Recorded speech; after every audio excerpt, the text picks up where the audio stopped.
اس بات میں کوئی شک نہیں کہ ارتھ کے ساؤتھ پول میں موجود انٹارکٹیکا دنیا کا وہ کانٹیننٹ ہے جہاں قدرت انسان کو بالکل بھی برداشت نہیں کرتی۔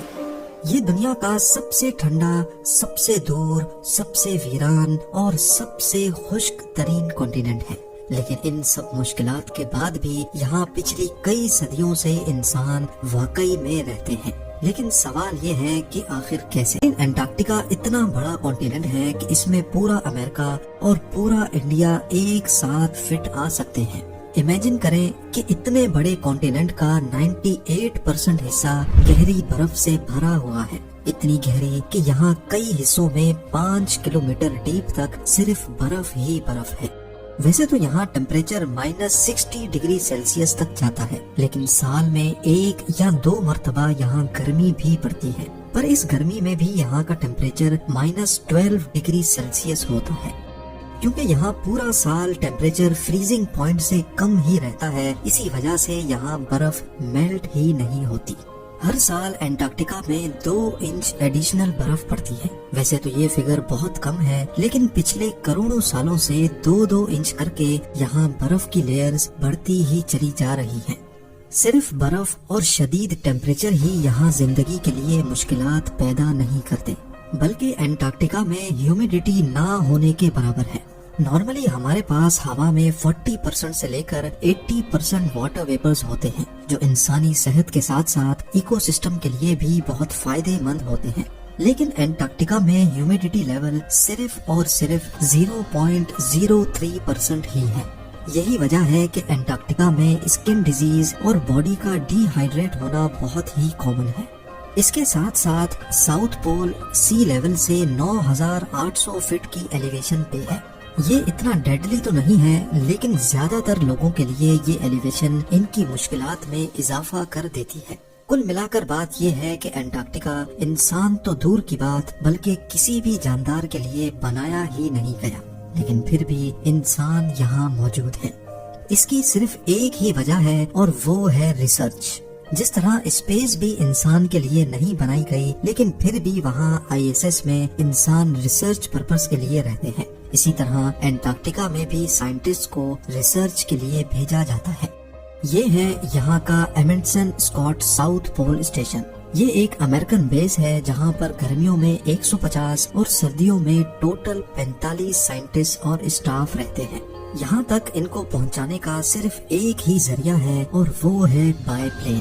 انٹارکٹیکا میں کوئی پراپر ایئرپورٹ یا رن وے موجود نہیں ہے اور نہ ہی گہری برف کی وجہ سے بن سکتا ہے۔ یہاں رن وے کنکریٹ یا تارکول سے نہیں بلکہ ایسی چیز سے بنائے جاتے ہیں جو یہاں سب سے زیادہ پائی جاتی ہے، برف۔ جی ہاں، برف پر رولر چلا کر اس کو سخت کیا جاتا ہے جس پر جہاز لینڈ کر سکتے ہیں۔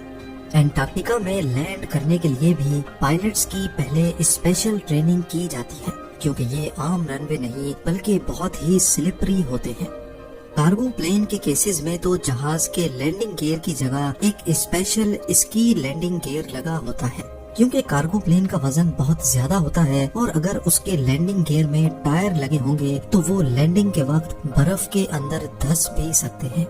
ساؤتھ پول امریکن اسٹیشن پہلی بار 1956 میں لکڑی سے بنایا گیا تھا، جو فوراً ہی برف کی نظر ہو گیا۔ 1974 میں اس کو اپ گریڈ کر کے ایک جائنٹ اگلو کی شیپ دی گئی۔ پوری بیس اسی اگلو کے اندر رہتی تھی، پر امریکنز کا یہ ایکسپیریمنٹ بھی ناکام رہا، کیونکہ ہر سال سردیوں میں یہ اگلو بھی برف کے اندر چلا جاتا تھا۔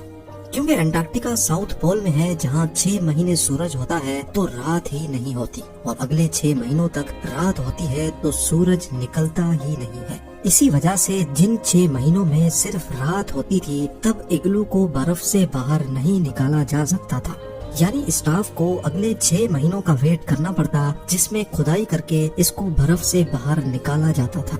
اس میں ٹائم بھی لگتا تھا اور ایکسٹرا فیول بھی یوز ہوتا تھا۔ 2008 میں امریکہ ایک نئی اپروچ کے ساتھ میدان میں اترا اور اگلو کو بھی ریپلیس کر کے یہ چیز بنائی۔ اس بلڈنگ کی خاص بات یہ ہے کہ اس کی شیپ ایرو ڈائنامک ہے اور اس کو ہائیڈرولک پلرز پر برف سے تھوڑا اٹھا کر کھڑا کیا گیا ہے۔ एरोडायनेमिक शेप की वजह से तेज हवाएं इसके ऊपर और नीचे बर्फ को इकट्ठा नहीं होने देती, लेकिन हर 10 सालों के बाद फिर भी इसके नीचे बर्फ जमा हो जाती है, लेकिन तब इसको आसानी से अपलिफ्ट किया जा सकता है। एंटार्क्टिका एक फ्री कॉन्टिनेंट है, यानी इसको कोई भी कंट्री ओन नहीं करती। यहाँ पर 29 कंट्रीज के अपने अपने रिसर्च स्टेशंस बने हैं, लेकिन सवाल ये है कि साउथ पोल में कौन सी ऐसी रिसर्च होती है जो दुनिया में कहीं और मुमकिन नहीं। यहाँ ज्यादातर स्पेस रिलेटेड और एस्ट्रोनॉमिकल रिसर्च होती है। असल में नॉर्मली हवा में मौजूद वेपर्स आसमान को धुंधला कर देते हैं, और अगर हम ट्रॉपिकल एटमॉस्फेयर में टेलीस्कोप लगाएंगे तो ज्यादा दूर तक नहीं देख सकते। साउथ पोल में ह्यूमिडिटी ना होने की वजह से आसमान बहुत क्लियर नजर आता है, और टेलीस्कोप्स स्पेस में लाखों लाइट ईयर्स दूर तक भी आसानी से देख सकते हैं। ये है ब्लैक होल की फोटो, जिसको 2019 में पहली बार कैप्चर किया गया था। इस फोटोग्राफ को कैप्चर करने में भी साउथ पोल में लगे टेलीस्कोप्स का सबसे बड़ा हाथ था। एस्ट्रोनॉमी के अलावा यहाँ आइस कोर्स पर भी रिसर्च की जाती है। लाखों करोड़ों साल पहले अर्थ का क्लाइमेट कैसा था, तब हवा में कौन से पार्टिकल्स और गैसेस थी, ये सारे राज एंटार्क्टिका की बर्फ के नीचे छुपे हैं।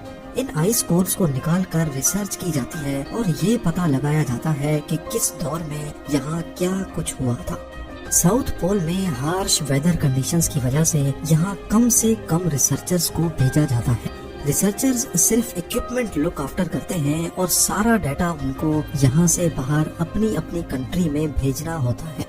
जैसे यहाँ आने का सिर्फ एक ही जरिया है, वैसे ही यहाँ से निकलने का भी सिर्फ यही जरिया है।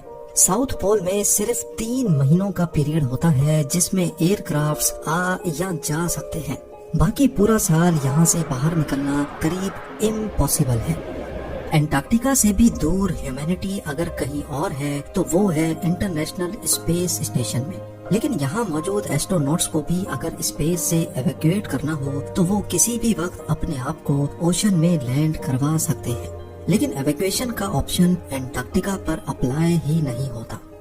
इमरजेंसी की सूरत में यहाँ डॉक्टर्स तो मौजूद होते हैं, लेकिन सिवियर केसेस में वीडियो लिंक के जरिए अमेरिका में बैठे डॉक्टर्स का पैनल भी मौजूद होता है। लेकिन ये वीडियो लिंक इंटरनेट पे काम करता है, और यहाँ इंटरनेट भी एक बहुत बड़ा चैलेंज है। बाकी पूरी दुनिया में इंटरनेट रिमोट लोकेशंस पर सैटेलाइट के जरिए चल सकता है। कमर्शियल सैटेलाइट्स अर्थ के सिर्फ उन हिस्सों को कवर करती हैं जहां ज्यादा आबादी होती है। जैसा कि आप ग्लोब पे देख सकते हैं कि साउथ पोल हमारे प्लेनेट का लिटरली बॉटम है। अर्थ का ऑर्बिट करती सैटेलाइट्स साउथ पोल के ऊपर से गुजरती ही नहीं है, इसी वजह से यहाँ सैटेलाइट के सिग्नल्स भी रिसीव नहीं होते। सिर्फ चंद सैटेलाइट्स हैं जिनके सिग्नल्स साउथ पोल में आते हैं, वो भी सिर्फ चंद मिनटों या घंटों के लिए। यहाँ इंटरनेट यूज करने के लिए भी स्पेसिफिक टाइम का वेट करना होता है। जब सैटेलाइट साउथ पोल के करीब से गुजरेगी, सिर्फ तभी सिग्नल रिसीव होंगे। पूरे 24 घंटों में यहाँ सिर्फ 3 घंटे और 50 मिनटों के लिए इंटरनेट चलता है।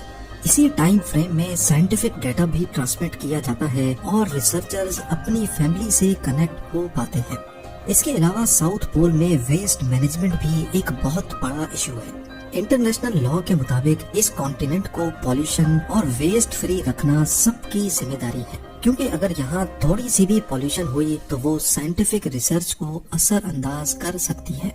इसका मतलब है कि यहाँ जो चीज भी आएगी उसको अल्टीमेटली वापस भी जाना है।